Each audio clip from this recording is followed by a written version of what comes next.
We are college football overtime. Garrett, Chapman, Abe Gordon, and we are packed, Abe. All of the college football reactions that you need right here on the College Football Overtime podcast. And we had a ton of important games that will likely go a really long way in deciding each of the Power 5 conferences that we'll get into on this podcast right here over the next 60 minutes or so. All of the Week 9 action that you love, all of that stuff, we're going to get into it right now. Plus, Abe, the inaugural college football rankings come out on Tuesday, and the jockeying, I'm telling you, man, it's at full throttle right now. I think Oklahoma just took one to the nose. They're down for the count. We'll see what happens there. They still have a chance to go play for a Big 12 title game. We're going to get into that. We're going to see how the ramifications of that. We're going to give you our own college football playoff rankings, and we might try to predict what they're going to do on Tuesday too. But at the same time, Florida State, Texas, Georgia, all of those teams, they flex their muscles, on some punishing wins. Crazy week of action. Abe, I know you ran a marathon, so brag to the people for a second. We're going to get that out of the way. He's a big marathon runner. He finished it all in one piece, and he's still with me right here on the College Football Overtime podcast. Yeah, it was great. The best part about it probably was the fact that I finished it before kickoff to any of those games. So unbelievable. I was able to shoot home. Pretty pleased with it. Shoot home and settle in for a long day of football. And it was an interesting day.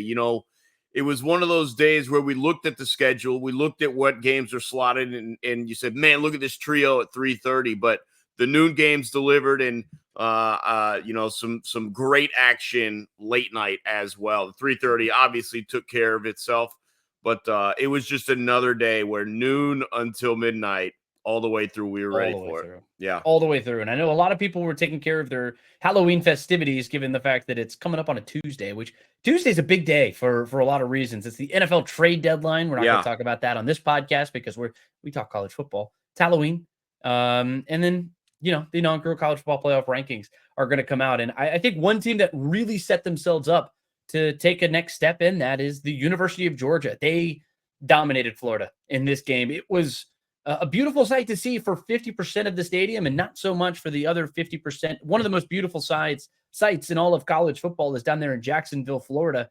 And let me tell you, that first drive for Florida, they seemed to have something going. 66 yards in the touchdown. And then it all went wrong. 36 unanswered points for Georgia. They were without Brock Bowers, but am I crazy for thinking they almost looked like a better football team without Brock Bowers? And I know that that's not true, and I'm not trying to say that. That's obviously ridiculous. He's one of the best players in the country. But, this was a team that was told for 2 weeks, because they had the bye week last week, that they were going to take a big step back now that Brock Bowers was out. And I think they heard that. And they wanted to come out and convince anybody. Well, I think they just wanted to convince themselves of this. And they came out and kicked Florida in the teeth. Pretty resounding effort from Georgia tonight, or on Saturday, not on tonight. Yeah, and look, this game, and don't be confused by the final score. It was 36-7 entering the fourth quarter. It was, like you mentioned, complete and utter domination. And it wasn't so much to me that the Brock Bowers thing. And look, Kirby Smart's going to use it. If we've learned anything from Kirby over the last 2 years, is if there's any bit of slight that he can use towards motivation, he's going to pull that in and use it. I will say this in regards to Brock Bowers. It wasn't that they looked better without him. This was a game in which they did not need him. The question is going to become, at what point is there a game in which you notice they would have needed Brock Bowers? I know we've got Missouri coming up. We'll talk about that more on the show later in the week, and we'll dive into that. But it wasn't so, to me, it was just that they didn't necessarily need Brock Bowers because of how good they looked. And this is also why you don't overreact early in games. Florida looked great coming out. Obviously, you're scripting plays. You get Graham Mertz in no rhythm, and it all fell apart after that, largely because of the Georgia defense. And to me, as you mentioned, as we're heading towards these football rankings, the college football playoff rankings, I mean, look, it's a good time to look like a team that can play for a national championship. We've been asking for how many weeks now? Where is that Georgia team? And I know we saw it against Kentucky, and now maybe Kentucky isn't as good as, and not that that's a surprise, but, they came in ranked and whatever. But Georgia did look good in that game. They dominated offense, defense, special teams. They did that again on Saturday against Florida. It looked like a team that's ready to win a national championship, which is good because some of the other teams, whether it's off the field situations that are kind of muddying the waters, or some other on field performances, Georgia stepped back. I know we'll talk about the college football playoff rankings, but in terms of the AP rankings, they got back a boatload of their first place votes that they had previously given up. They're back up to nearly 50 first place votes. So this was a good showing for Carson Beck. Mm-hmm. Also a good showing for the defense overall. Again, they held Florida to 7 points that came on the opening drive all the way through until the start of the fourth quarter. So just a resounding, dominating win. It is with Brock Bowers, but it's a good way to ramp up this stretch of 4 games or however long he's going to be. This is supposedly a really difficult stretch comparatively for what, Georgia had been facing. There are a couple of stumbling blocks. Florida was one of them, and they dispatched them very easily. Very impressed by what I saw from Georgia on Saturday. Yeah, and look, I think they're kind of like the Jekyll and Hyde, if you will, because I mean, we talked a little bit about what they were when they were sleepwalking, and maybe they just need something to wake them up, And Kirby Smart, I mean, he's a king of trying to pick up and find that motivation, like you said. And look, I was also equally impressed with Daijun Edwards in this game. This is a Florida defense that really struggles with the north-south rushing attacks. I mean, we saw what Ray Davis in Kentucky did. We just talked about them and the way Georgia looked against that Kentucky squad. Ray Davis made mincemeat out of this Florida front seven, and it's just the ability of teams to run north-south on that team is something that Billy Napier is certainly going to have to address here in the next couple of years, or I guess this offseason, because the status of the transfer portal. But look, Daijun Edwards, he played well. He's been very effective for the Dogs coming out of after he came back from his injury. 96 yards on Saturday, 2 touchdowns. Kendall Milton also looked pretty good too. 55 yards for him, and he also scored a touchdown. But I was really impressed with Carson Beck and Ladd McConkey. That connection was pretty awesome to see. If you're a Dog fan, 135 yards for Ladd. He finally looks healthy, and he was just as important a piece for this team last year that when they won the national title as Brock Bowers was. You could really make that argument because he was their number 1 receiver on the outside. And I think Carson Beck is also starting to look a little bit more comfortable, and he's in full command of this offense that I think has only gotten better as the season's gone on. The rushing attack has been elite. Like I said, the passing attack has been elite all season for the most part. And really since that game against Auburn, this offense has looked every bit the part of a national title contender, if not one of the favorites, if not the favorite. Yeah, very impressed with Ladd McConkey. I think you nailed it when referencing Carson Beck. And Carson Beck does appear to be that guy. He continues to improve, continues to step up, and just looks so comfortable too, is the other thing. You don't feel like he's panicking or the moment's too big. And I know it hasn't been the biggest pressure moments, but he is so ready to lead this team forward into the playoffs. And I'll say this about Ladd McConkey. It's so odd to watch him dominate, even though I expect him to dominate. It's odd to see it. He's not the fastest guy. He's not the biggest guy. He knows but he's a great route runner. He understands the defenses. He does use the size that he has pretty well. He's got good hands. He's just a super complete. He's not an athletic freak the way 18 is, but he is a super complete receiver. And we talked about and we wondered who's the guy that's going to step up. Not surprised that it's Ladd McConkey by any stretch. Not surprised. But it was good to see it actually on the field. And he's going to be a huge part of this team as they go through this stretch without Brock Bowers. There's no doubt about it. But whatever Kirby finally got into them, now the question remains as we move forward, can they repeat that effort? That's what I wanted to see after the Kentucky game. And if you're going to be dominant, let's dominate every Saturday. And so now the question is, coming up in your next game against Missouri, can you look like you did against Florida? Because if that Georgia team starts to show every week, then they're going to be rolling towards an SEC championship game and potentially the college football playoffs. Yep. And then changing gears to Florida, they showed some pretty glaring holes, and I think they looked very good on that first drive. But I think outside of that, this is an offense that needs its rushing attack to be working. The 3 times that it has worked for them this year, or hasn't worked for them, Utah, Kentucky, and Georgia. And some of those is just because like Kentucky took them out of their game plan early. Utah and Georgia shut them down. And all 3 of those were pretty resounding losses for Billy Napier. And look, I think he has led this Florida team, and they've surpassed expectations, I would say. I mean, you can speak probably on that better than I can. Just in general, as far as expectations for what the team was coming into the season, people wanted him fired. And I think he has largely done a very good job this season. He's won the games that he's supposed to win. He's won a couple of games that he was probably not supposed to win. Look, they had the great performance against South Carolina, and unfortunately, this game against Georgia is just going to likely overshadow that if you're a Gators fan. But this is also a really important final stretch for Billy Napier and the Florida Gators. You have Arkansas next week. Absolutely need to win that game if you're Billy Napier, because then you have at LSU, top 13th team in the country. We'll see if they're still there after Alabama next week. Right. Then you have at Missouri. They're 14 right now. We'll see if they're there after the Georgia game. But then you finish the year with Florida State. And look, that's a difficult stretch of games, those final 3 games.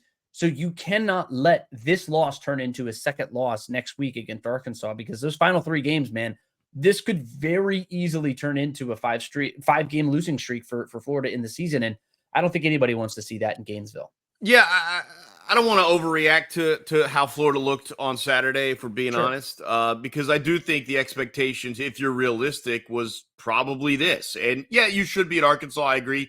And the last stretch of games there that you referenced, that's icing on the cake games, right? Yeah. You don't expect to win any of them. You hope to be competitive. If you can nab one of them here or there, it's just icing on the cake for this team. But look, Graham Mertz has outplayed what Graham Mertz is. I mean, there's a reason he was what he was at Wisconsin. There's a reason he didn't go elsewhere in the transfer portal. And he had overperformed.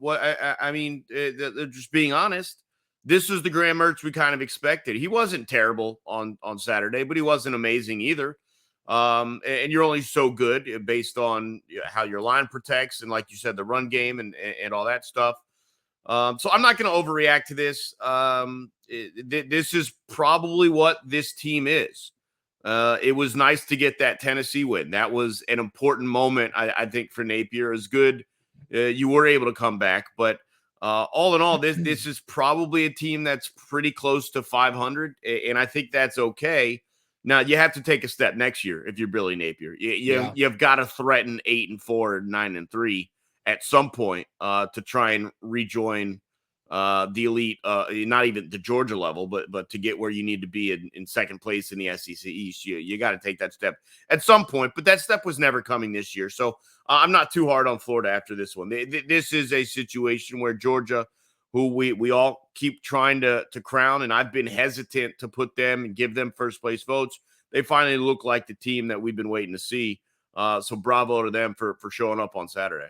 Yeah, and they sacked Graham Mertz. Like you mentioned, they got some good pressure on him. That was probably the biggest difference in the game for Georgia. They connected 4 times, so they sacked him 4 times, but they were pressuring him all day. And I think that's really came from the fact that they can't lean on the rushing attack. But Ricky Pearsall, I mean, he puts in another great effort, 6 receptions, 99 yards. You have some pieces here that can turn into something that could be pretty effective down the road. And look, I don't know what year he is off the top of my head, perchance, but I don't know. What do you know? Is he a sophomore or what is Pearsall? He might be a senior. Actually, Pearsall's done. Yeah, he's a senior. Okay, I don't know. He might be finished off, but he's been a revelation for Florida this year. And look, Billy, I mean, you got to improve next year. You got to. Yeah, I mean, Eugene Wilson looked good. He's a freshman. Eugene Wilson, so he's the guy he's the best receiver athletically on this team, on the Florida team. Well, I mean, they'll be licking their wounds. Arkansas coming to town next week, so big performance is necessary again to reverse their fortunes here. But speaking of reversing your fortunes, Oregon, I should say Utah, reversed their fortunes in the wrong way after the big win over USC. They get punched in the mouth repeatedly over and over and over and over against Oregon. Abe, I don't know about you, but they take a 21-3 lead. Oregon does, with 12 minutes and 29 seconds to go in the second quarter. And I was like, all right, this game is over, right? Utah was never really able to get anything going on offense. The rushing attack wasn't working. Bryson Barnes was all but shut down. on the day. Oregon shut down the Utah offense. Not that the Utah offense was really worth much. It just really showed that USC's defense is as bad as we thought. That was not a revelation. They didn't figure something out. They just played a bad team last week against USC.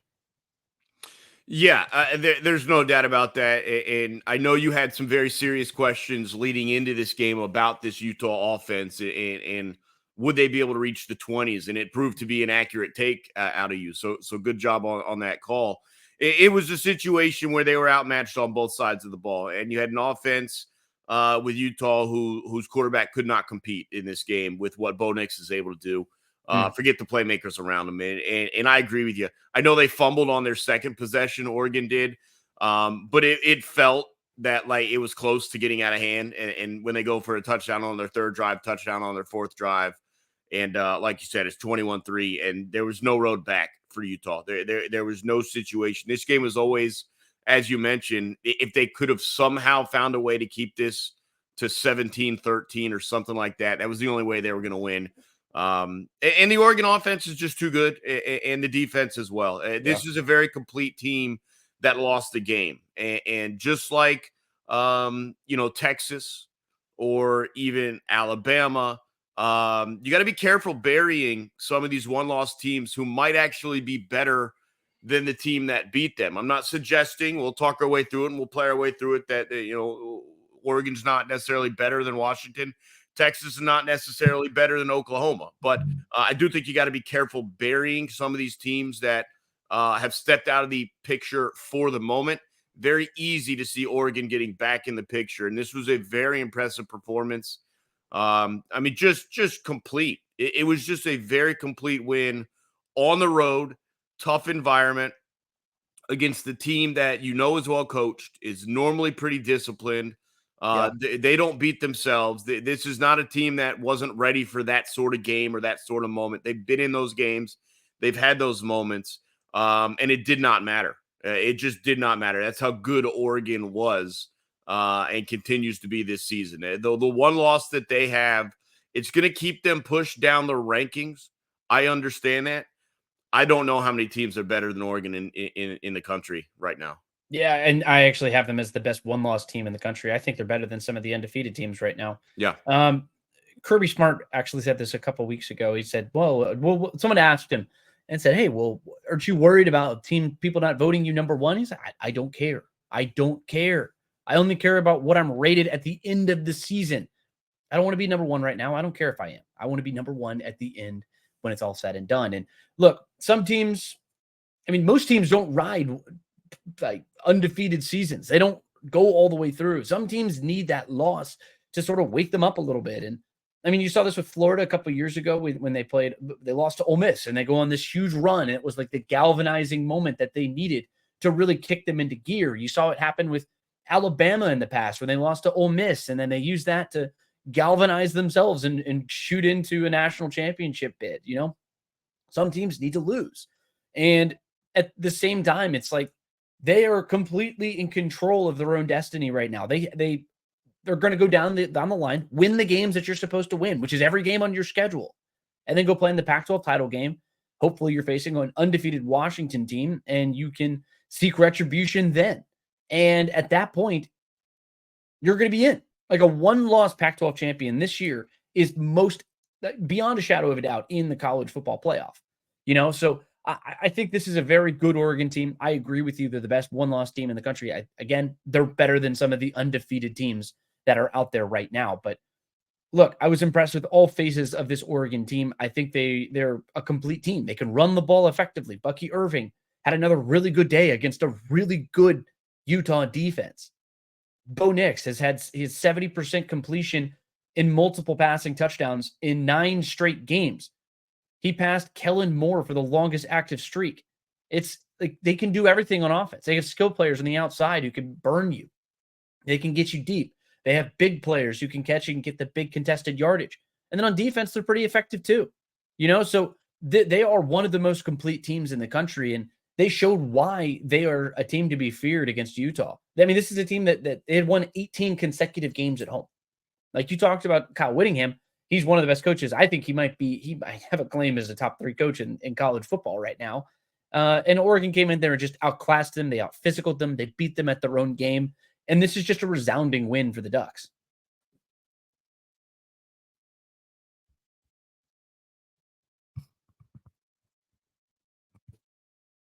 Abe, I can't hear you.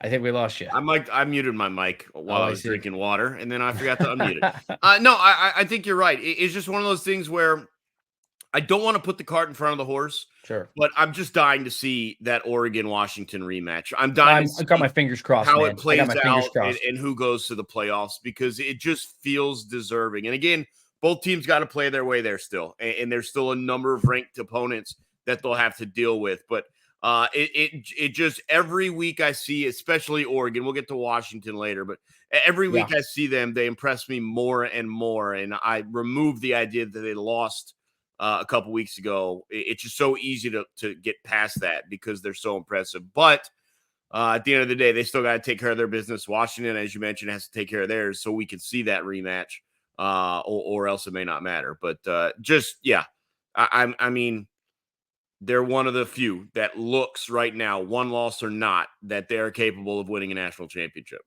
Yeah, they certainly are. And look, they, like you said, they have to finish their business. California next week. And then you got USC, a game that it's going to be a good game. I mean, look, I trashed USC just a second ago, but that doesn't mean they're a bad football team. They're just a bad defense. We'll see if they can really resurrect their season with a win there. But Arizona State, we saw what they just did to Washington a couple of weeks ago. They held them touchdownless on offense, which is a very interesting result. But then you finish the season with Oregon State in the Apple Cup. So I think that that's Civil War. Excuse me. Apple Cup is Washington or Washington State. Excuse me. So Oregon State to finish off the year. It's a difficult test for the Ducks. So if they get back to the Pac-12 title game, they'll have earned it. Yeah. But I do want to move on to a team because Kansas and Oklahoma, that's where I want to go next.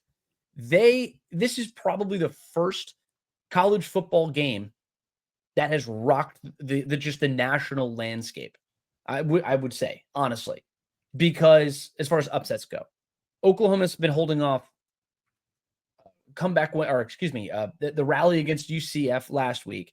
They held that one off. They couldn't do that again this week, and Kansas jumps on them 38-33. But I want to start with Kansas just because this is the first time they've beaten Oklahoma since 1997. That's an 18-game losing streak that Kansas had to Oklahoma. And they're bowl eligible in consecutive seasons for the second time in school history. Just a huge credit to what Lance Leipold has been able to do over there for the Jayhawks. But this is just an incredible performance because they were trailing. They led 14-0 early in this game and then trailed multiple times. And each one of those games, the times that they were trailing, it just sort of felt like, all right, that's the nail in the coffin. And then they would come back and I don't know, make a statement and stay in the game and make the little play that they need to make, and Jason Bean, the Bean Man, he stepped up in big moments. He didn't have a great game, all things considered. He did surpass 200 yards passing, was sub 50%, but had 2 interceptions. But like I said, made the plays when he needed to make the plays, especially on that final game-winning drive that he had. Just a great game if you're the Kansas Jayhawks. Yeah, I'll say this. It was sloppy from both teams, and I think that's why Kansas was able to pull this out. Oklahoma had been cruising. They had been a high-operating, well-oiled machine up until this point. Their turnover margin was very important in getting them to an undefeated mark this deep into the season. They were plus, I believe, in every single game this season, and that was not necessarily the case on Saturday. And it was one of those things where two things I took out of this from the Kansas perspective is one, I don't know how they're going to hold on to Coach Leipold. It just seems like there's we just signed a contract extension. I know, so but money talks at other places, and it just feels like a real big job is headed his way at some point. I don't know if it's this hiring cycle or not, but he's going to go somewhere big. There's no doubt about it when the time is right. But the other aspect of this is the Kansas team we've kind of been waiting on. And I know Jalen Daniels had been in and out the whole season just due to the injury, and obviously wasn't in this game. But the Kansas team, look, they didn't get to bowl eligibility just because of Jalen Daniels last year or this year. This is a solid team that has disappointed me, if we're being honest, in various moments of the season. And so I kept trying to delay burying them and wait for them to show the team that I thought they could be, and they finally did it on Saturday. It was an ugly game, which they're comfortable playing in.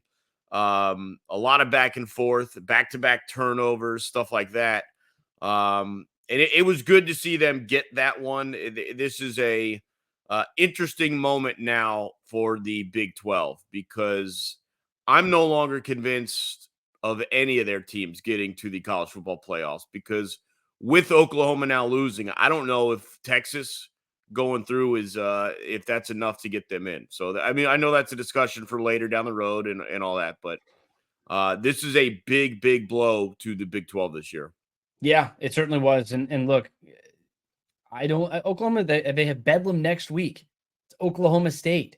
And that's not going to be an easy game because Ollie Gordon is already over 1,000 yards rushing for Oklahoma State, has 858 total yards in his last 3 games. He's just out of his mind right now. And so the going doesn't get easier if you're Oklahoma. But look, this is an ugly game. We had the rain delay in the second quarter, and I thought the rain delay was going to end up helping Oklahoma in the end.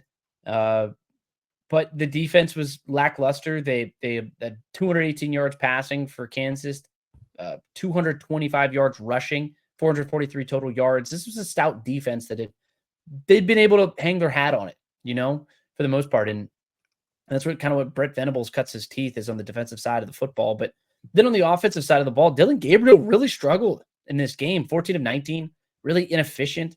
Well, I guess he was efficient, but he just wasn't completing the ball down the field at the same clip that he was used to throughout this year. And that was one of the reasons why I thought they were going to lose to Texas is because Texas didn't allow a lot of big plays necessarily outside of the Alabama game. But that's really been something that's worked really well for that offense is just connecting on the big plays. I will say, though, Dylan Gabriel did rush the ball effectively. It seemed like they really wanted to run the ball. Maybe the weather had something to do with it, a wet football or something, but Teddy Walker had 446 yards and the touchdown. And look, the offense, they just didn't look fully right. It's just, they seemed like they were playing with their food a little bit. I don't know what was going on with them. It was just, like you said, they're just sloppy. But no, and we're going to get into this in a second with our rankings, and we're going to try and predict where the college football playoff is going to be. But Oklahoma really took a hit. And I know they lost, and of course they're always going to take a hit for losing, but it's the manner in which they lost. It's pretty ugly. It was an ugly football game. And all respect to Kansas, that's a good football team. It's not a team that Oklahoma should have been losing to. Yeah, and I don't know if Oklahoma can get in anymore. I mean, obviously there are other situations. We'll be Texas again, and we'll see. I don't know if that does it because they don't have the win over Alabama that Texas does, and I think that plays very strongly for Texas in regards to that discussion. If they're beating Texas twice and that's their best quality win, I don't know. Might be their only quality win, right? Well, for the most part. And so. That to me, open and obviously other conferences, Florida State loses and you would take Oklahoma before you take a one-loss ACC team. And there's other discussions to be had, but this is a complete fumbling, which they did twice in the game, by the way. A complete fumbling of the moment, a chance to reach back into the college football playoffs. I just don't know if it's there for the Sooners anymore. Yeah, tough game. And I do want to kind of get into this because we sort of leaned into it. I was going to finish the show with this, but I just want to do it now. And you know what? I'm calling an audible. And I do want to discuss where your college football playoff rankings are. I think we're going to disagree with who's number one, just in general. I have Georgia. That's where I think that they showed me something on Saturday. I'll be honest with you, Garrett. I've been very hesitant to put Georgia there. They have not beaten a very good quality of opponent. They have not looked very good.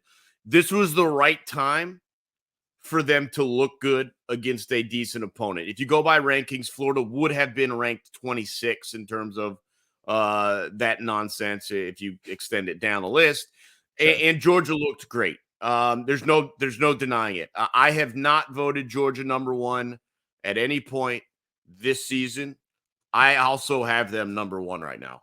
Yeah, I think they showed that they're the best team in the country. It was a good time to have your best effort. The couple of days before the college football playoff committee will get together and talk this through. It was a good timing for that. I have Georgia 1. Yeah, and look, they've played 2 big games, really. I guess you can quantify 2 big games. You're the ranked opponent with with Kentucky coming to town. And then you have a streaking Florida team. Like you said, this was a team that was just outside of the top 25. Yeah. But they kicked them both in the teeth. Yeah. And they beat one 30 by 38 points and then the latter by 23. And it was not just the fact that they won, it's the fact that they won in resounding fashion and dominating fashion in games that really weren't close. No. You get past about halftime and it was just all she wrote in both of those games. And I think that they're the best team in the country. Even though they lose Brock Bowers, they look better on offense, or they don't miss a beat, I should say, not better. Number 2, I'm going to go with Michigan. That's another team who hasn't really played a lot of good teams. I mean, you can actually make an argument that UNLV is the best team on their resume right now.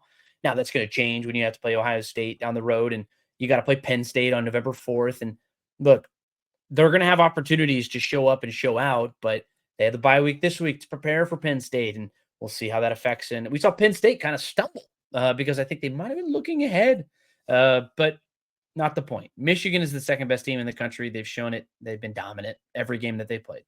Before I agree with you, let's jump to number 3 real quick. Who do you have at 3? Ohio State. Okay, so I have them flipped right now. That's why I assumed you had the Buckeyes there. I'm solely on the basis of quality win. Look, Michigan has been more impressive, but Ohio State does have the resume builders when in regards to Notre Dame, in regards to Penn State. I think those are more impressive than anything Michigan's done. I'm slowly dropping Michigan down the list. Look, you got to remember the committee builds things out in case certain things happen. They want flexibility to move Michigan up if need be. They can't. It would be a tough sell to have them up and then drop them if they don't lose. And so they're very storyline based. They understand the upcoming games in the schedule. They're gonna, in my opinion, they're gonna have them behind Ohio State because of the resume, with the opportunity to have them jump Ohio State if they are able to beat Penn State in a game you mentioned. Yeah, and I think you made a good point. It's just the resume builders. I think Ohio State, you can make an argument that they have the 2 best wins in the country of anybody. I mean, you could also say Florida State has those, but I wouldn't say Clemson's that great of a win now. LSU is surged recently, but we'll see later down the road. We'll get into Florida State. I'm sure we'll both have them here somewhere, but Ohio State, I just think, has more pressing issues just in general. I know Marvin Harrison is looking like a front runner for the Heisman Trophy. He just a stud. I mean, there's not much else. There's not much that this guy can't do. Just number 18, 6 receptions, 123 yards, 2 touchdowns against Wisconsin last week. TreVeyon Henderson finally showed up, 162 yards and a touchdown. I've been praying for them to find a rushing attack, and it looks like they finally found something with TreVeyon Henderson because he got healthy. And I think that they've been just desperately looking for a rushing attack to just get healthy. Mine Williams has been struggling with injuries. I mean, they were down to their 3rd string running back, and he got hurt. It's just been a brutal stretch for the Buckeyes. I think once those guys get back and healthy, and they'll do what TreVeyon Henderson just did on Saturday and just run all over the opposition, which was, unfortunately for them, Wisconsin. But the offense has been largely inconsistent, too inconsistent for me to put them over Michigan. And Kyle McCord, he was picked off twice in this game against Wisconsin. It was just a sloppy game. I don't know. I can't really stomach the idea of having them at number 2, just with how ugly their wins have been. But hey, wins are wins. They beat Penn State at home, and that's a stout Penn State defense. But did they beat them because the offense just couldn't get it done? I don't know. But the defense has been exceptional for Ohio State, and I don't want to take that away from them because I want to give that shout out. Jim Knowles has done incredible things with that defense, and credit to him. And again, you're jumping Michigan. If my rankings are, you're jumping them immediately over Ohio State if they beat Penn State. And so, of course. Let's move on to 4 and 5. No, real quick. I do want to say this real quick before we move on. Michigan. It's not going to happen this week. It's not going to happen, or it might. I don't know. Did they get punished for the sign stealing thing in the rankings by the College Football Playoff Committee? No. You don't think so? No. Okay. Look, first off, I think it's very easy to defend Michigan being ranked as low as 5. I think it is too. I think it's very easy to defend that in terms of they just don't have the resume. And if they're, remember, the committee will come out and explain this. They'll explain why they rank team. I think it's very easy for them if they wanted to control the narrative to say, look, they simply don't have the opponents that these other schools do. There's no doubt about it. They do. Every school that we're going to rank has a better win than Michigan would. So in terms of that sort of punishment, maybe they can defend having them as low as 5, but I don't think that is going to be the case. I think you're probably right. I would be very surprised, but yes, let's move on to. Oh, well, hold on. I want to control this a little bit because okay, you control. I think you and I are going to have the same 4 and 5, just like we had the same 2 and 3. It might be flipped in order. Okay. Let me jump down to 6 and just ask: do you have Oregon at 6? I do have Oregon at 6. Okay, so I assume you're going Florida State, Washington in some combination at 4 or 5. I have Washington and Florida State. Some combination at 4 or 5. So now break it down to me. Who do you have at 4? I have Washington at number 4. Okay, I flipped. I knew we were going to flip it, man. I flipped it. I flipped it, yeah. The win against Oregon does too much for me. You talked about resume. I think the Oregon is I have them at number 6 in the country, Sure. And I think that's a big deal for them. And I nearly dropped them because of the way they've been playing the last 2 weeks. And that's exactly what led to my decision is you look, we talked about Georgia. I bumped them in the rankings because of how they looked on Saturday. Washington the last 2 weeks, even with that win over Oregon, which was an outstanding one, I did decide to drop them down to 5 in those rankings. Just because they've been a little dicey since that win over the Ducks. So I could see it going either way. I had absolutely no arguments against you putting Washington ahead of Florida State. I have no problem with it. I decided the other way just because of how they've looked recently. I think that's fine. But there's no arguments again. And I'm like you have Oregon 6. I have Oregon 6 too. So you're talking about a win over number 6 right there.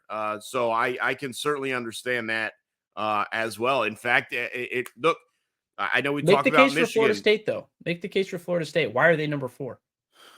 It's solely because I think they've been a little bit more impressive recently. Well, Jordan Travis was killer. They just dominated Wake Forest. I wanted to see a complete performance from them.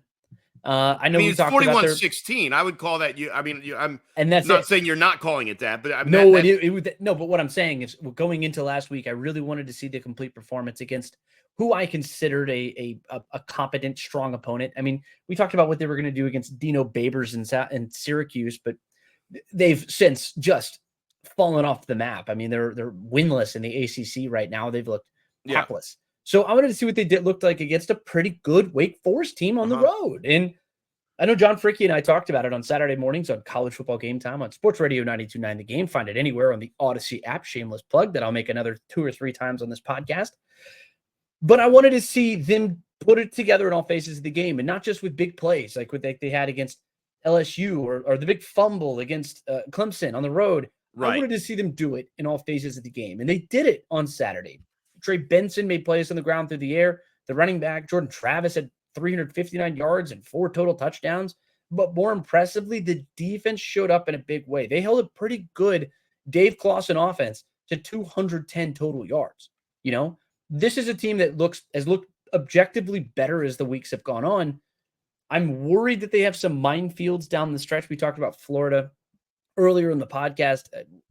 Miami is another team, but we're not going to talk about them today, but they're a good team. And I think that they can absolutely beat Florida State if they play their best football. They got some minefields that they need to address, but they look like they're cooking right now. And they control their destiny. So win out and you're in.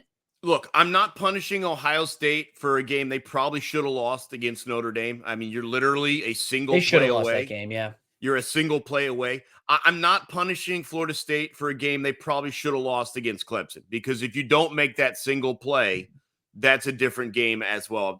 Obviously, referring to the fumble that led to an immediate touchdown. I mean, that swung it that entire game. Of course it did. But I will say this. Since that Clemson game, they beat Virginia Tech by 20-something. They beat Syracuse by 30-something. They beat Duke by 18, which is a top 15 Duke team at the time. And it was a good Duke team. Yeah, and they beat Wake Forest by 25. So they have been impressive. And when I'm trying to compare And I agree with you. Washington's individual win over Oregon is better than the combination of beat LSU and beat Clemson. I do agree with you on that. But in terms of who's impressed me, recent form, and it doesn't matter because both teams control their destiny. They win out, they'll be where they need to be. So it really doesn't matter who you flip-flop 4 and 5. I have Florida State 4. You have Washington 4. I just have not seen enough from Washington the past 2 weeks. They beat Stanford this weekend by 9 points. Egregious performance. And the week before that, it was 15-7 against Arizona State. They did get the Oregon win, but even going back to before that, at Arizona was a touchdown game. So Arizona's a good team. Hasn't been, No, I'm not taking away that, but it's just they haven't been dominant. They haven't been impressive, and Florida State has been that. So that's why I have them. I'll be honest. The more I think about it, though, the more I would not be surprised. Just going back to what we talked about with Michigan, I would not be surprised if, because of the lack of resume wins, they have Michigan at 5 ahead of Oregon. I'm not. I would not do that because I think Michigan's been so impressive, no matter the quality opponent. But again, they're always looking for storylines and talking points and to control whatever narrative they want to control. If you take in this cheating scandal, along with the idea that they have flexibility to jump them because of the quality opponents that are coming on the schedule, Michigan's the one team that kind of floats around. I think you and I both agree Ohio State's going to end up above Florida State and Washington, no matter what the numbers themselves are. So that's the one where that's the wild card team for me is Michigan. They could be as high as, I guess theoretically they could be as high as 1, or they probably could be as low as 5. I can't really see them going any lower than that. But no, the committee also has it wouldn't be lower than 5. No chance. They're the only team that I think could be anywhere between 1 and 5. But this is where we get into this conversation between Brett McMurphy talked about this on Dukes and Bell last week on Sports Radio 92.9 The Game. Find it anywhere on the Odyssey app. Shameless plug again for at least the second time of the show. But Brett McMurphy mentioned that this is a conversation between best team versus most deserving team. It's a combination. Is Michigan the most deserving team? Sort of. I mean, they've looked really good. But the best win, like I said, is against UNLV. They have been the most consistently dominant. There's there's no denying that. But you do take into account the quality of the opponents. They do. You have to. Yeah. So we'll see. But they still have 2 big games down the stretch, and of course, you still got to play the Big Ten West and the rest of the Big Ten East if you're Michigan. I do want to ask you this real quick, not off record, but off topic. Mm-hmm. Of your other 4 teams, the 4 teams looking in right now, who I think 3 of them have a good chance of playing their way, almost, or maybe at least into conversation. I'm going to say they're Texas, Alabama, Oklahoma, and Ole Miss. Ole Miss is probably out just because they have the loss to Alabama. It might be their only loss this season, but they still have to play Georgia down the road, so that might be 1 or 2 losses. You forgot one. I don't know, but if you are Ole Miss, I just want to make the case for them real quick. You beat Georgia on the road. You're a 1-loss team. Alabama wins the SEC championship game. You got an argument as a 1-loss non-conference champion to push your way in. I think it'd be very interesting. Oklahoma, of course, you control your own destiny. You're almost assuredly going to go to the Big 12 title game unless you fall on your face or at Bedlam or somewhere else down the road. Alabama, you win this weekend. It's a huge, huge game this weekend against LSU. When you win that, and you're mathematically, it's almost impossible for you not to make it in. And then Texas, you win out, you got a great shot. Now, of course, you don't have Quinn Ewers, you don't have everything, but you have everything else, And we're going to get into what Texas did last week or on Saturday here in just a moment. But of those 4 teams, do you see a path in for any of them, or who has the best one? Yeah, I think you forgot one, though, and I think that's Penn State. I think they're still in this discussion. You're right. Well, and they're number 11 for me, though, I will say. No, right now, but because they have a potential win over a top 5 team, they would have to beat Michigan to stay in this conversation. And then they would, at that point, they would just like a rocket. And so, I think Texas is the one. I agree. They've got the win over Alabama, which really is important to their cause because, like we were talking about earlier, unlike Oklahoma, who does not have that quality win to rely on, assuming, and now they also need Oklahoma to run the table now.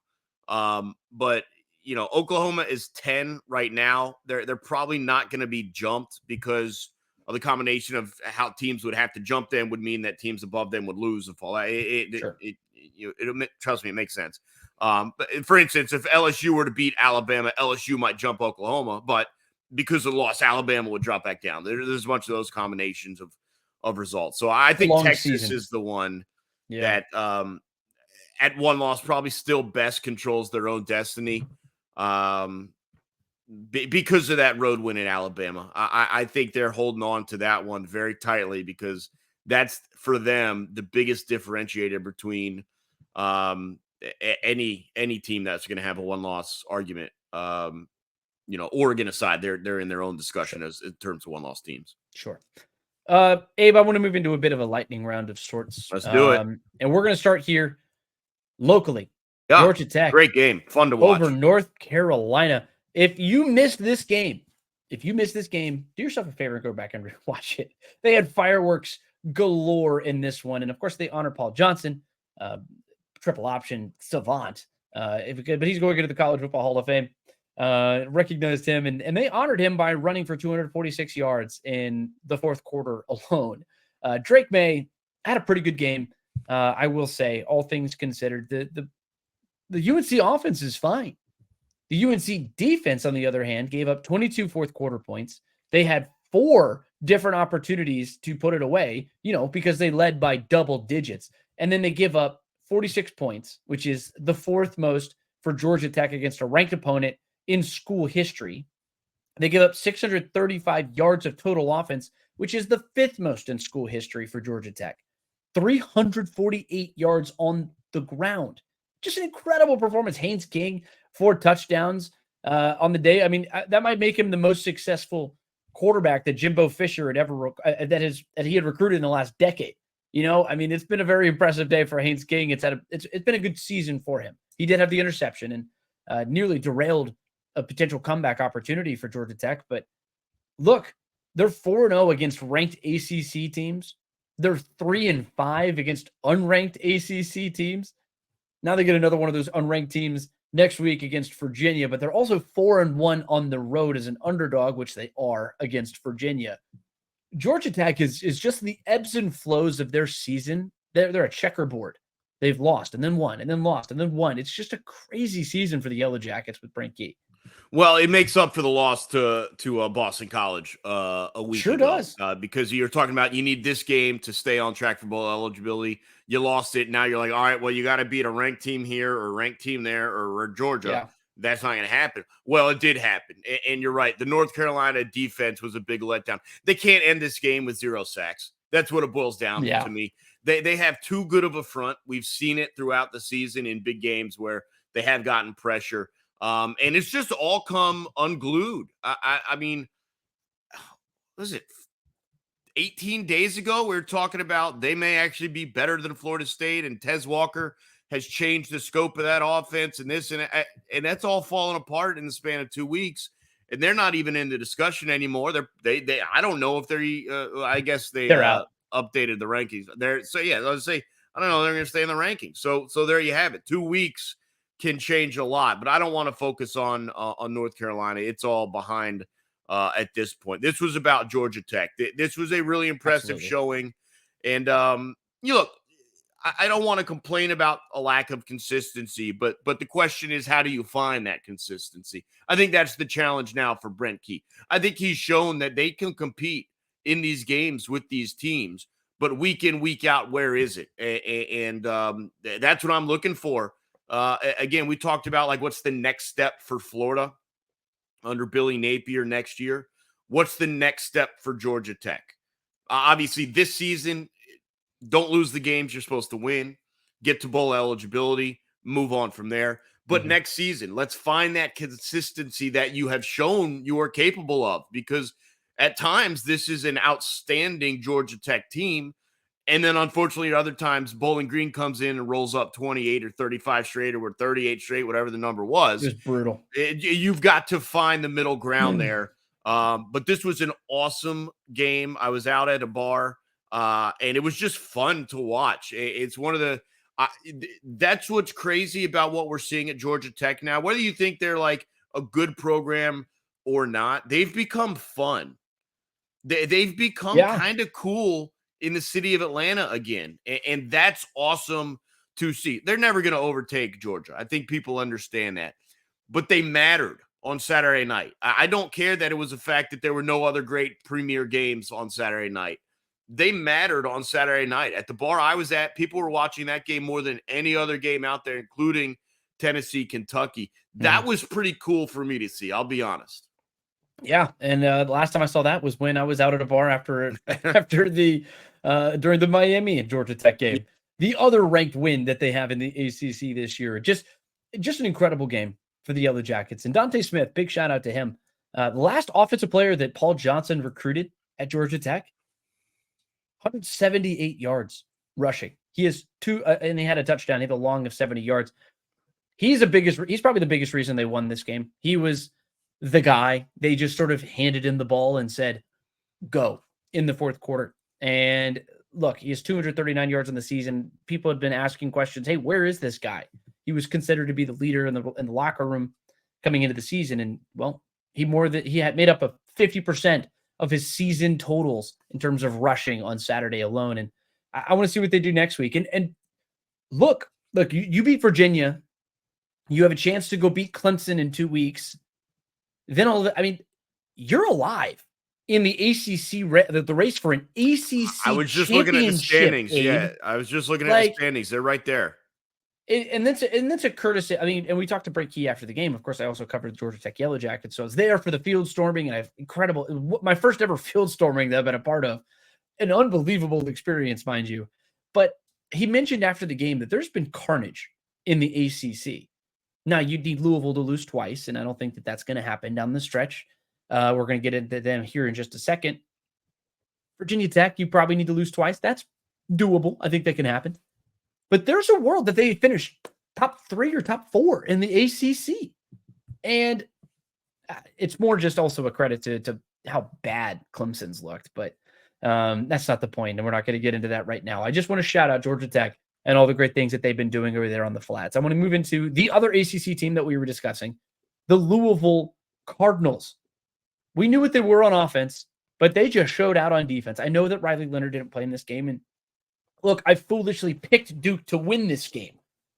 In hindsight, the moment I made the pick, I regretted making the pick because Duke goes on the road for the second week in a row against another really good team after kind of getting punched out in the mouth in a physical game.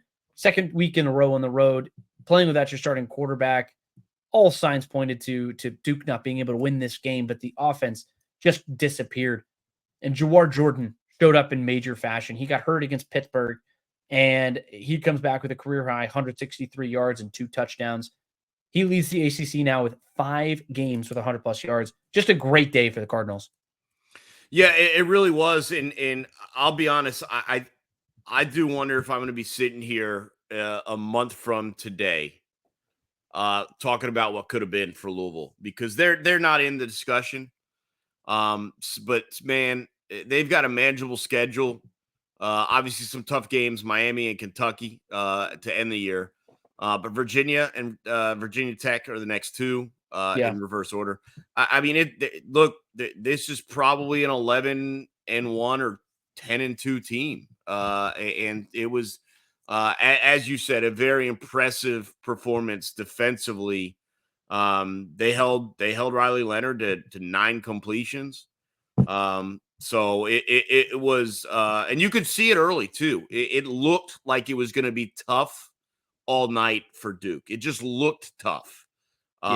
Watching the game. And then, as you mentioned, Jawar Jordan has just, it's one of those things where they're on the TV and you just happen to look up and you just see this guy in red just streaking down the sideline. I'm like, looks like Jawar Jordan's in open space again.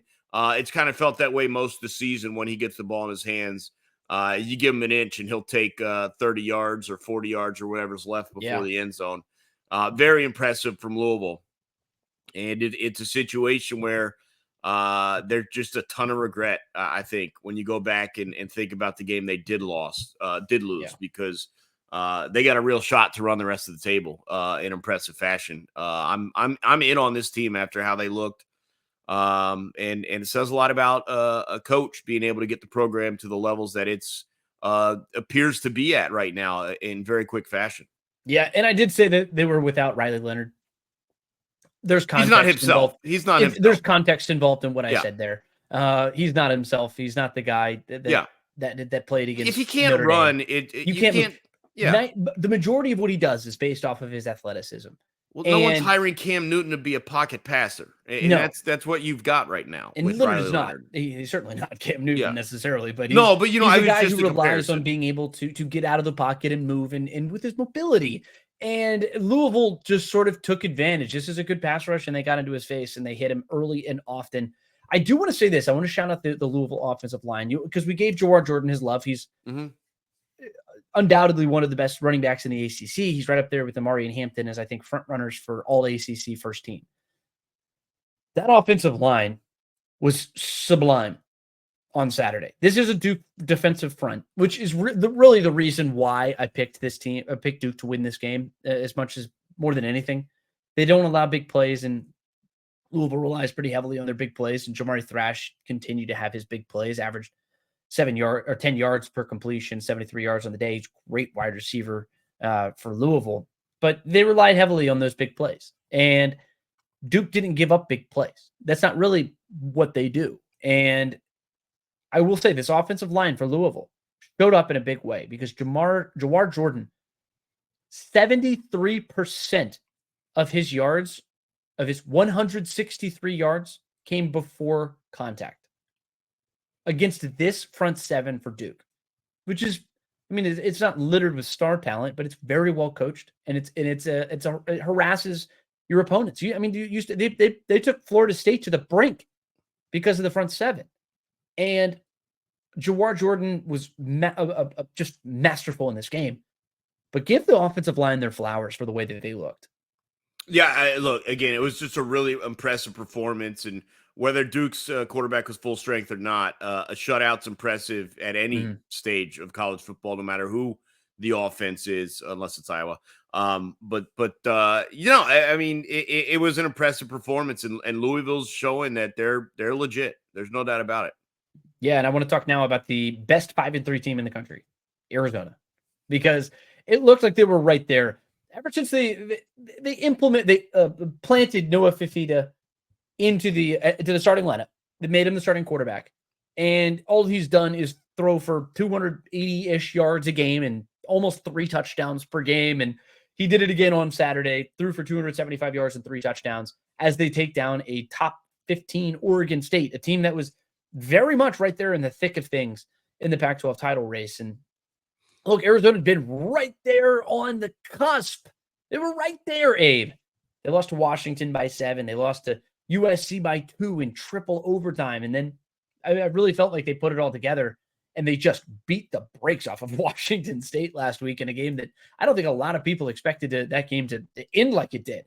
I expected Arizona to give them a good run for their money, but not beat them the way that they did. And then they come out this week and play a really well-coached Oregon State team, a really physical Oregon State team, and they came out and punched them in the mouth, and they won not with overwhelming offense, but just consistent play overall as a team. And I'm very impressed with what Arizona's done so far.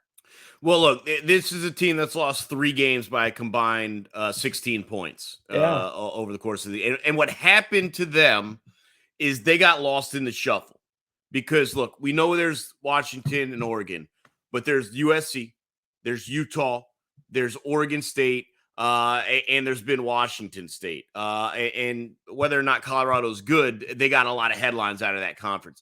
And Arizona, being a pretty solid team, just got lost in the shuffle. And they've reminded a couple people the last 2 weeks with a win over the Cougars and now a win over the Beavers, exactly what they're about. So Yeah, it was a tough stretch to Washington and USC, those 2 losses, but they've rebounded nicely. And yeah, it's one of those things where we got all high and mighty on the Pac-12 and who, how many ranked teams they could add. Look how many top 15.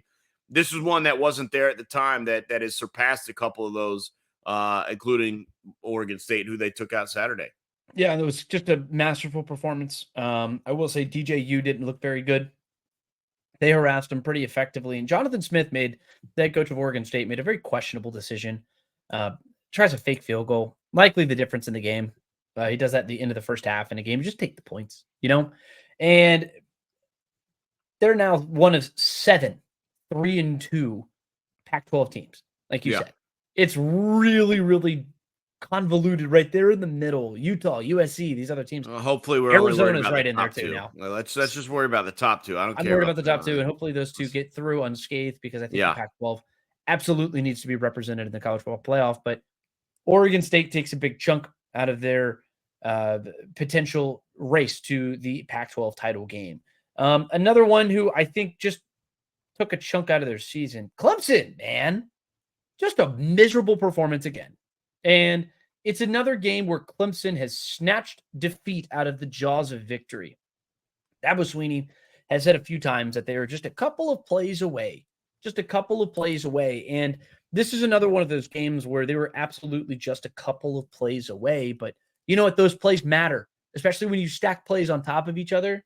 And this is their 7th loss in the last 12 games versus Power 5 opponents. Abe, they're 5-7 against their last 12 teams in the Power 5. That's unacceptably bad. They're not going to have double-digit wins, even if they win their bowl game. That'll be the first time since 2010, Abe. This is a bad Clemson team. This isn't just a Clemson team that is missing its opportunities or whatever. This is a bad football team. And Dabo Swinney is squarely to blame. Yeah, I'm no longer interested in what Clemson is doing on the field. What I'm interested in now is what Dabo Swinney is going to try to do, change, adjust, whatever, to reestablish Clemson as a power in the ACC. That's the storyline that I'm paying attention to at this point. I was talking with a Clemson fan just the other night, because I know there's going to be calls from outside the program. I know we saw a little bit of that between you and John Fricky in our text chain. But the leash is very long for Dabo. I don't want people to get a misunderstanding here. The Clemson leash is incredibly long for Dabo Swinney. Now, if he chooses to step away on his own accord, that's one thing. See, that's what I was. And that's fine. But they're not firing him in this offseason. No. God, no. So let's not get too crazy with it. But I am interested to see what he attempts to do to reestablish them as a power. That's what I'm paying attention to now. And everything's going to be viewed with a microscope. His pregame comments, postgame comments, midweek press conferences. He needs to start doing a couple things right, because it seems like week after week after week, he just steps in it every single time. And then the team losing just furthers that. Yeah. And look, they've got some holes. They've got some very serious issues. And one of them is just, and it's been said many, many times, it's his unwillingness refusal. Unwillingness to use the transfer portal. Because look, you go out and get Garrett Riley, who's he's the hottest offensive coordinator prospect on the market last offseason. But you're not built for that kind of offense. So do you know what you do if you're trying to compete for a national championship the next year? You go get players in the transfer portal. It's just a critical thing. You have to do it. If you're going to go make those changes, the systematic changes that come when you change your offensive coordinator, you need to bring in some other people the players who fit the style of play. You have to use the tools that are there for you. And if you're not going to do that, then you need to step aside and let somebody in who will. And he is as unfireable of a coach as there exists in college football. Like, I don't think that it's Nick Saban, and there's Kirby Smart, and then there's Dabo Swinney as far as unfireable head coaches go. I don't think there is a number 3 above him, just in general. Maybe a Kyle Whittington or something like that, but that's not the point. He's won 2 national titles. The Clemson way has been shown to work. It's just not working right now. And my biggest problem is not the fact that they're losing. It's not the fact that even the transfer portal stuff. It's the fact that he's pointing fingers and making excuses. It's the fact that he leads this season off saying, is like, oh, well, 13, the last 13 or 15 or whatever recruiting classes have all won a national title. Well, you're on the clock. And now it's like, now he's yelling at his fan base and saying, oh, I think we need to clear off the bandwagon because all they expect is national titles. Yeah, because you've delivered on that in the past. And then now you're effectively telling your guys that that's the expectation. Yes, Dabo, that's the expectation. Not losing 7 of your last 12 games to Power 5 opponents. And these aren't all good Power 5 opponents either. This NC State team is not that good. The South Carolina team that he lost to last year was not that good. I mean, and he comes up and he makes the same excuses after games. Oh, well, if we had this play go our way, or if that play, or if we didn't turn the ball over here. Well, that's football, Dabo. That's football. And you need to be able to roll with the punches and make changes. And he hasn't been able to adapt. He's losing. And then he's throwing his players under the bus too. Cade Klubnik, he pulls the football. And like, he shouldn't have done that. I understand that it was a run play. Why do you have to make that public? Why do you have to throw your quarterback under the bus? Like, it's absurd. You made him public enemy number 1 after that game, and you're the head coach. You're the head coach, and you should be public enemy number 1, period. They shouldn't have even been in that situation against a team that they should have blown out of the water. And it's just a very frustrating sight with Clemson right now. Yeah, I think Dabo needs to take a step back. And I don't mean from the job or the role, but I mean, he needs to get a broader view of what's going on with the program and address it, whether it's the transfer portal issues, whether it's how he's handling his media responsibilities. He needs to start taking a look at everything that has led to the last 18 months for Clemson and what I would call a decline from their place atop the ACC. Serious. And try and figure out what he can reestablish to get them back, because they're still recruiting very well and all that stuff. But it's pretty evident that this is not the team we saw taking Alabama to the brink multiple times for a 4 or 5 year stretch. Beating them a few times too, winning 2 national title games. And look, they're not as far as their record might indicate. This is a team that might turn around and just, they could win the rest of their games convincingly, very simply. And I'm just waiting for that to happen. But to this point, I haven't seen any evidence of that happening. But I do want to move on to another team in orange, a team that they actually played in the bowl game. Tennessee looks really good in their win against Kentucky, a team that they have dominated over the last couple of years, last 4 decades. Let's put it that way. They've won 36 of the last 39 appearances or games with the University of Kentucky. I thought Kentucky was going to have an opportunity to win this game, but I intentionally avoided it because I just didn't know who Tennessee was going to be. And Tennessee, especially on the road, has been pretty bad. They've lost 4 of their last 5 games on the road. The one that they won was a 58-0 win at Vanderbilt, which I don't know about you, but I don't necessarily include that in my discussion. So let's talk about those 4 losses, because they lost those by an average of 21 points. And you can go back to that game against Georgia. You can go back to the game against South Carolina last year. I mean, those were pretty resounding losses. And then that kind of followed up into this year. You have the road loss against Florida. You have the road loss against Alabama, games where they looked downright terrible for entire halves. And I didn't want to pick a team that was going to do that. But look, the rushing attack worked. They ran for 254 yards.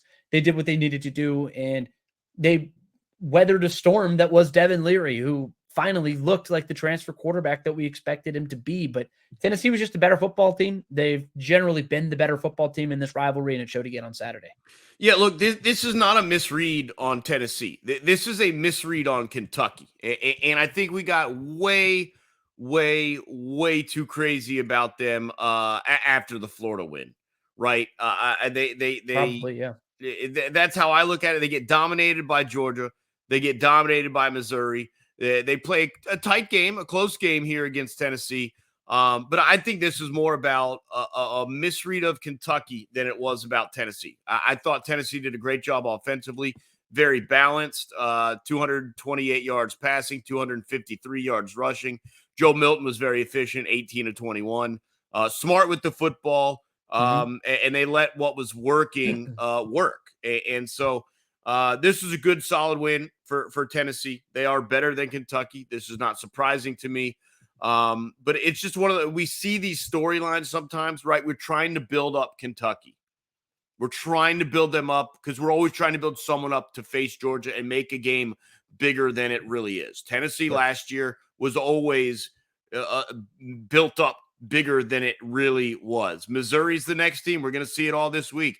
They're going to be built up bigger than they actually are. Now, I actually like them. I think they're very good. I think they're very good. Luther Bird and company. That's a good team. I mean, we don't need to get into that, but that's what Kentucky fell prey to.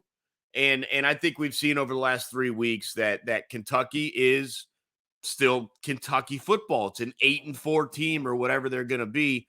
But this is not a team that was going to be 10-2. And so there was a little bit of got out over your skis in regards to what Kentucky can be. And that's carried over despite how they got handled by Georgia. It carried over because they look so dominant against the Florida team to move to 5-0 at the time. But this feels about where both of these teams are, to be honest. Yeah, and I have some pretty big issues with Tennessee too in this win. I mean, I want to give them their flowers. They look good. Like, this was a team that, like, you needed to run the ball effectively, and you did. And Joe Milton's going to have his job for next week too. So I know Nico for when they play UConn and then eventually go down to take on Georgia. But look, I do want to point this one thing out because I know this is going to become a topic of conversation for when Georgia comes up to Neyland Stadium in 2 weeks. This was the second consecutive week that the Volunteers' defense, specifically their secondary, has been gouged. Devin Leary throws for 373 yards. And this is not a team that's been very successful at throwing the ball this season. Devin Leary looked like one of the better quarterbacks in the SEC last week. Well, I'm gonna stop you before you even break into your point. I think they devoted everything they had to making sure Ray Davis didn't get off. And I think it did leave them open on the back end. I think it's a little misleading because they were so darn good against the run. But the point that I'm trying to make is that what happens when you have Georgia coming into town? You did that last week. Well, you get what you saw against Alabama, except with a better pass attack. Exactly. Yeah, exactly. They're and that was my point. And that was really my point. It's not that this was a super glaring weakness or whatever. It's just the fact that I think that they aren't talented enough on defense to just stay within their base defense. They have to throw resources at certain things and change formations or whatever. And if you face a team that's talented enough to beat you, then they're not going to be able to hold water. Yeah, they had Jason McClellan beat them 2 weeks ago, and they weren't going to let a run game beating them second straight week. No. They were going to make the quarterback do it, and he did. Jason McClellan had a performance against them last week. It's a very similar thing to what I expect Dejan Edwards to be able to do in 2 weeks. But that's a different discussion for a different time, and we're going to get into that, I'm sure. We'll have plenty of time to discuss all of that, both here on the College Football Overtime podcast and on College Football Game Time every single Saturday morning, 8 o'clock until noon, as we get you ready for all of the college football action every single Saturday. But Abe, I want to finish here with another orange team. Lots of orange today, at least a lot of orange to finish the podcast off today. The Texas Longhorns, they look like a contender right now. They look really good. I know they lose Quinn Ewers to the shoulder injury. Hopefully he comes back soon and he doesn't miss a beat. But Malik Murphy, he's okay. They showed that they were going to rip the Band-Aid off early. They threw the ball 8 consecutive times out of it, or 8 times in its first 10 plays on offense. They just wanted to say, hey, we're not afraid to throw the ball. But ultimately, I think it's the skill players that won the day for them here against BYU, a team that really didn't have any business contending with a good Texas team. But Xavier Worthy has the punt return for a touchdown. Jonathan Brooks led an offense or a rushing attack that averaged 5 yards per carry. And A.D. Mitchell had 2 touchdowns. And look, Texas should be able to ride the skill players in a defense that created 3 turnovers on Saturday to a Big 12 title game appearance. I don't think anybody in that conference is going to be able to slow them down. But they have a huge test this weekend, Kansas State. But yeah, this was just about Malik Murphy not being a disastrous step back, right? This is all we had to see. I don't have a lot to say about this game. They did what they're supposed to do. They leaned on the guys that they can lean on to. I agree with what you're saying. This was just about Malik Murphy not being a complete disaster at the quarterback position. He wasn't, and so they moved forward into what is, as you mentioned, a very tough game. We'll talk about that later in the week. But yeah, he wasn't bad. And that's what they needed him to be, was not terrible. Yep. And so onward and we move with the Longhorns. Onward and upward indeed for the Texas Longhorns. And look, Abe, that's it for us on the College Football Overtime podcast. We just finished up, but don't go anywhere because coming up on Thursday morning, we got another one. College Football Overtime is back twice a week, folks, because the good people told us that they needed to see us twice a week because once a week just wasn't enough because they love our analysis so much, I guess. I don't really know. But next week, we got a Kansas State at Texas, 25 versus number 7. We have Notre Dame and Clemson, which is a game that I think a lot of people expected to be a lot better of a game before. But honestly, I think Clemson's got a great shot at winning that game. You've got Georgia Tech taking Virginia, which is important to the people here in Atlanta. Missouri and Georgia. You've got Bedlam, Oklahoma, and Oklahoma State. Don't let me bury the lead there. And then, of course, the nightcap, the CBS special, LSU at Alabama. Hey, we have so much to get into. So if you're watching us here, thank you so much for giving us your time. You should also come over and watch us on Thursday morning. Subscribe below, 92.9 The Game. It's our YouTube page. You can also find us on the Odyssey app or anywhere you get your podcasts. But for Abe Gordon, I'm Garrett Chapman. We are College Football Overtime. We're going to be with you next Monday morning and every Thursday morning as we get you ready with all of the college football news that you need. It's been a great day. Thank you for joining us. And honestly, good night. Enjoy the football. We'll see you next time.